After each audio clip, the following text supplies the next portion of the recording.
And thank Mr. and Mrs. Gray for the beautiful setting and the ability to and the opportunity to sit here and meet in a bipartisan event. Truly shows what my mission has always been, regardless of this race or otherwise, is always bringing people together, unified together, learn from each other so we can make things better. I'd also like to thank very much a person who's been by my side for well over 30 years, is my beautiful wife, Jamie Villalobos, and the two beautiful angels that were blessed to us, Viviana and my son, Alexander, which you guys got to meet when you were parking in. He came all the way from school, just started, just to come in and help, and he truly believes in me and believes in the cause, and they both do, so I have such a great support from both of them. There are quite a few people here that are elected officials and people that have been serving government over the years, for many, many years. And I thank you very, very much for leading the way, creating these opportunities for people like me to be in this position to talk to everyone about being the sheriff of the county in a very fast-growing county.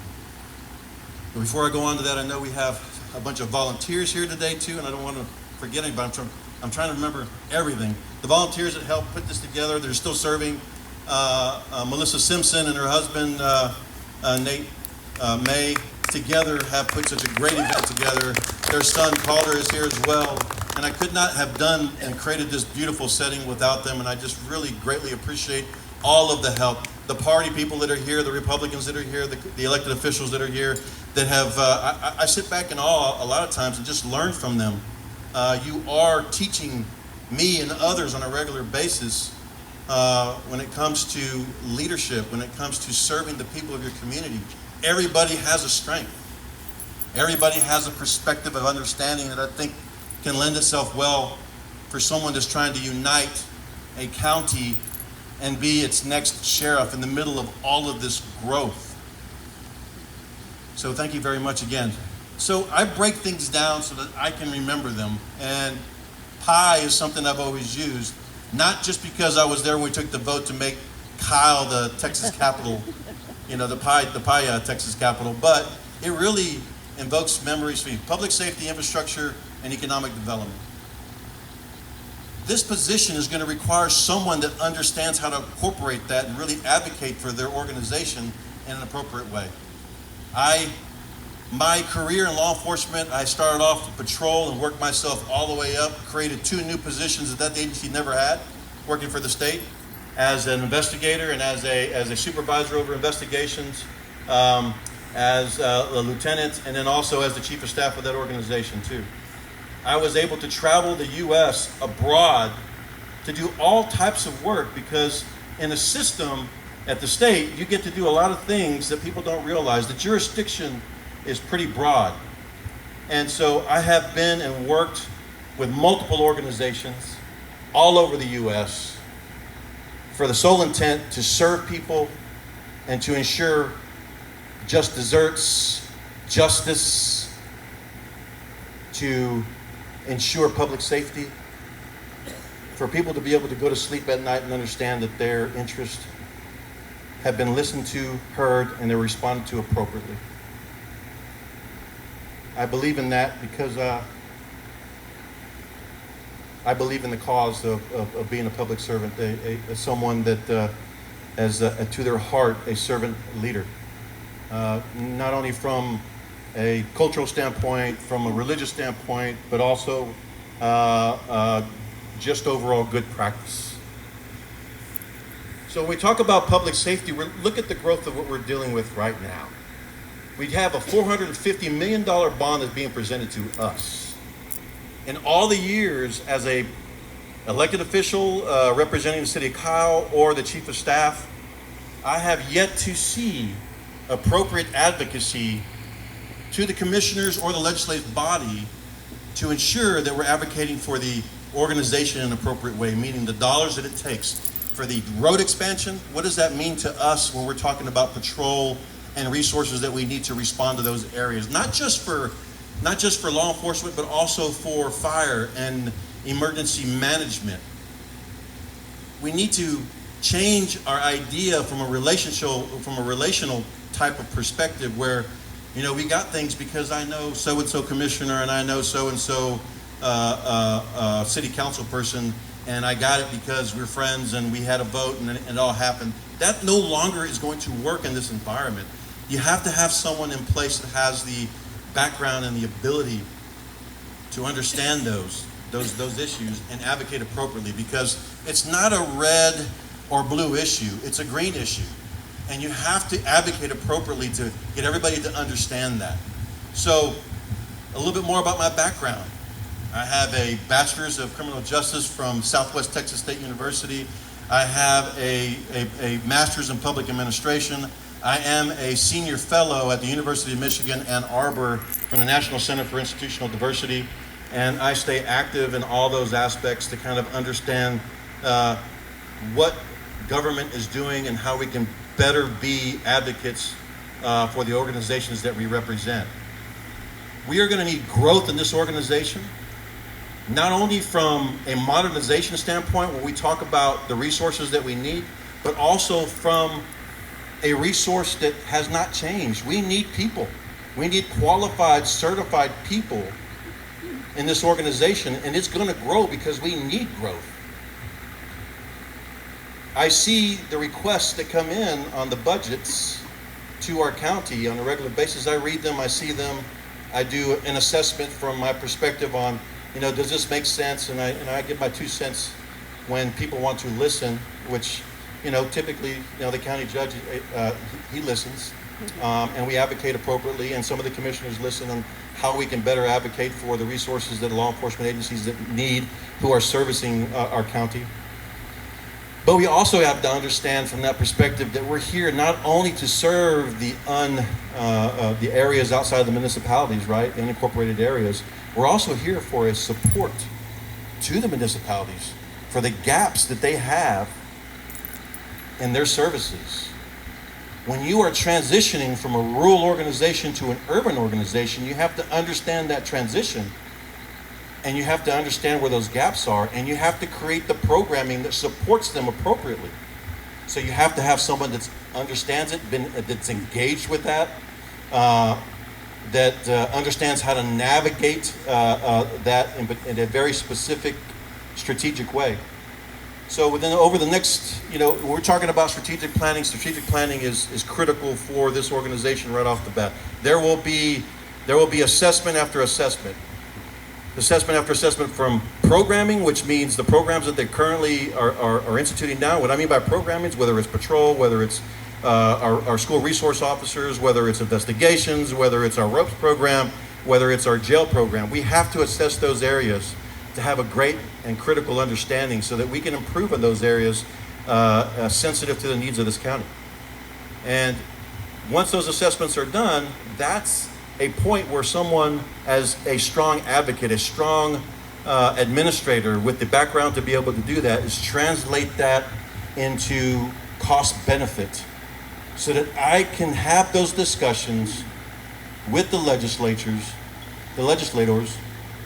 and have critical discussions with them to understand that this is the reason why we need it, and this is how you can defend it to your constituency. And put it in a position where if they say no, they have to defend it. But I'm doing my job.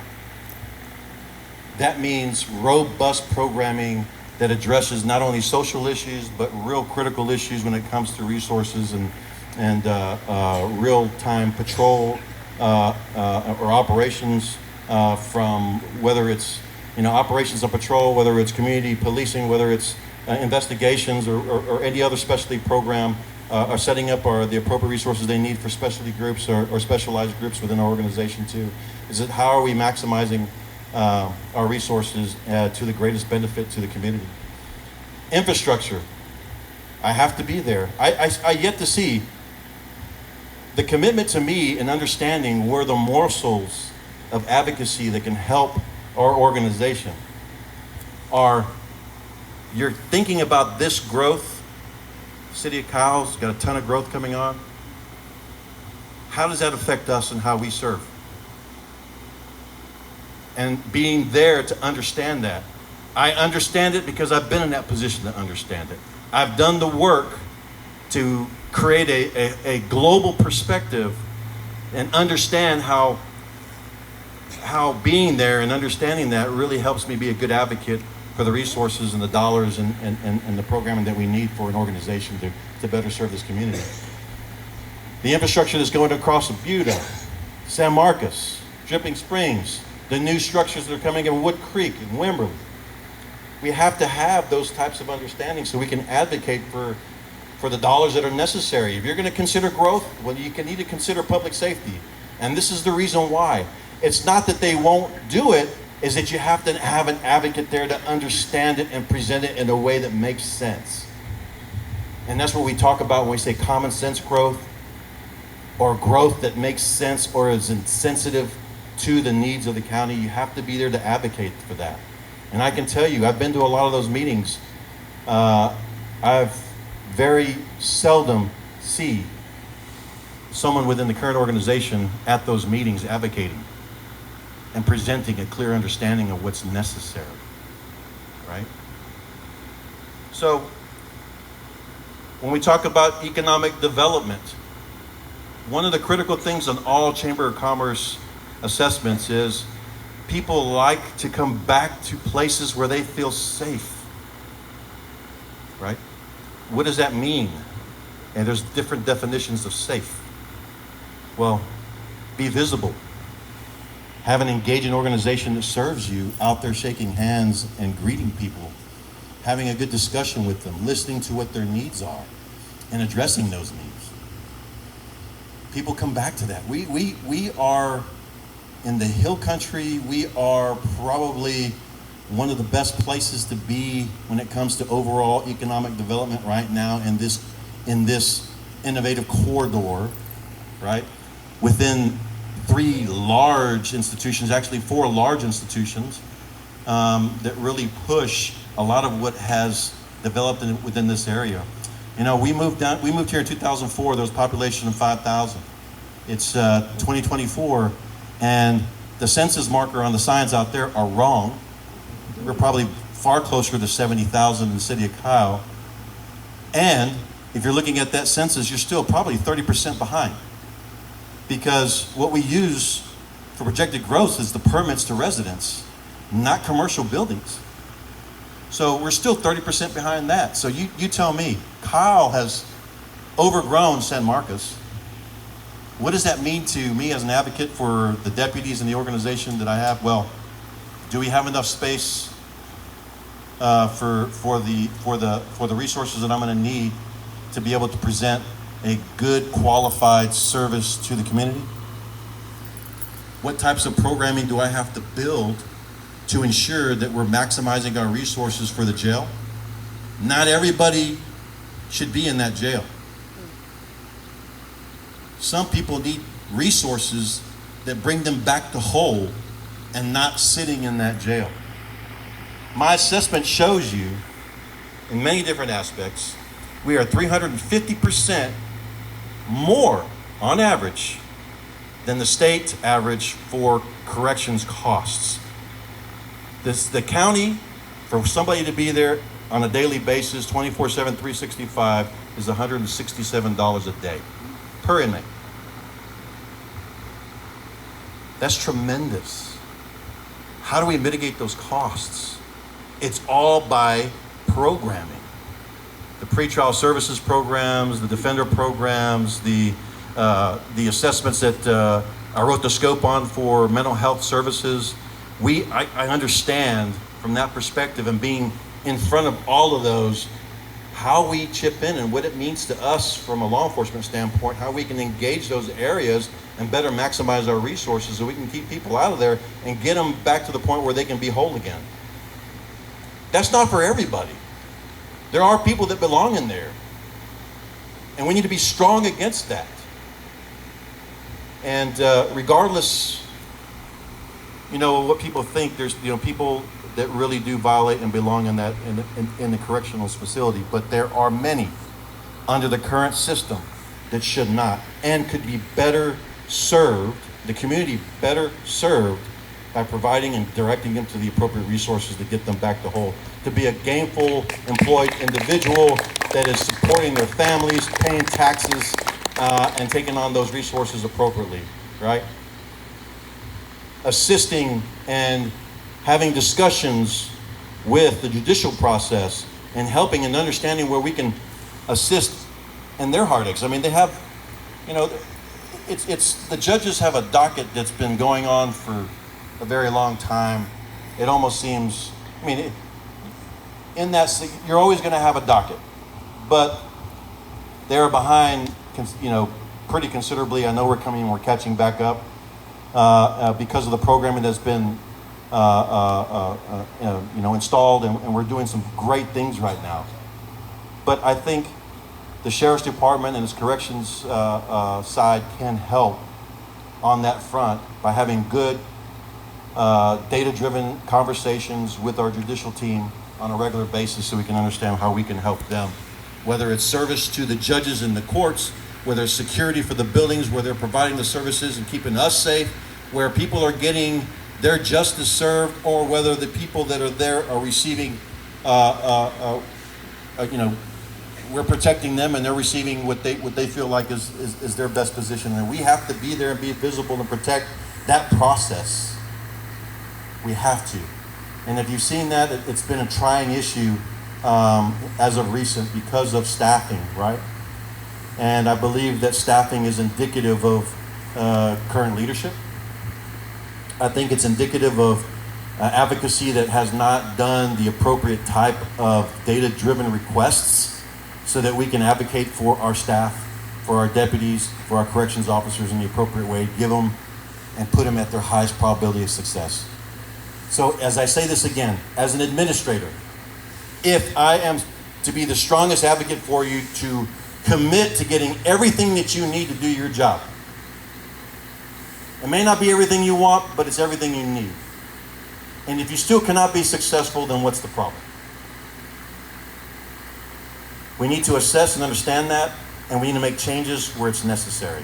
And I believe in taking that data-driven response with not only policy assessment, performance assessments, assessments sensitive to the community that serves, to make those changes. You have to have someone that understands how to do that, how to read that data, how to present it, and then in turn make that in a report that people understand and support. So why is that important? It's important because of this astounding growth. It's only going to get more and more critical for us to really understand what that data does, to have someone in there that can actually facilitate what that means to the community and translate that down to the front lines, which is all of you. Building dignity and respect, being transparent is critical. I cannot be successful in my job if I'm not building excellent resources to the voters that are here today and every other voter, regardless of the party line that they are at. It does not matter who they are, what they are, how they are, what they look like. Many here today understand that I'm someone that'll show up 24/7, 365 at a phone call to sit there and help, and we're going to get you to the best spot that we possibly can at that moment. You know that, and that's why you're here supporting me.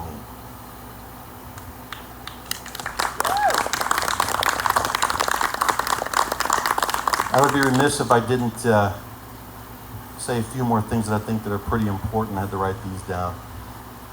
My running against the incumbent 4 years ago didn't make me a whole lot of friends, right? People know that. And as politics go, whisper campaigns come out, and they disperse information that's highly inappropriate but wrong. I'm one that's transparent, is here for the people, and I'm here to answer any question that you may have that will have a question for you at any point. You call me or ask me today, and I will answer that question. There's no way that I could be in this current position with the credentials that I have, representing this county, very visible, with a lot of the negative campaigning and whisper campaigns going on by the by my opponent. There's no way. That continues amongst my opponent and the folks that support him. Those whisper campaigns are negative campaigning, and I will always be one that will campaign on my record, always be one that will campaign on the data, will always be one, regardless of where I am, campaigning on what I've done, where I've been, and what I continue to do. And that is what my opponent cannot do.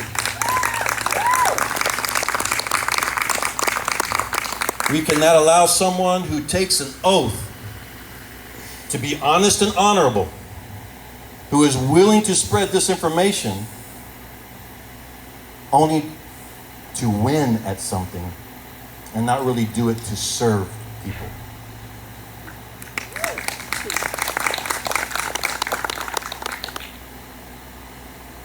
As a public administrator, I have had the great fortune of managing the nearly $700 million budget this county has on a regular basis, which uniquely puts me in a position to understand how budgets work. My education has done that. As an executive law enforcement officer, I have done that. And I will continue to do that. The $60 million budget here as your next sheriff. We have to understand that someone has to be in that position to advocate for those dollars in an appropriate way that makes sense. And I believe that I have a plan forward, not only for your 5-year strategic plan, but a 20-year strategic plan, because I plan on being in this position for a long time. There's a lot that needs to be fixed. Okay. I would be remiss to not remember, I was a late bloomer in law enforcement.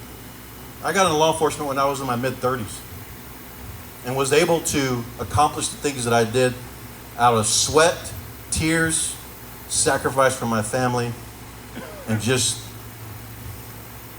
damn hard work all the time. So I grew up with Topo Chico in the Valley, in Mexico.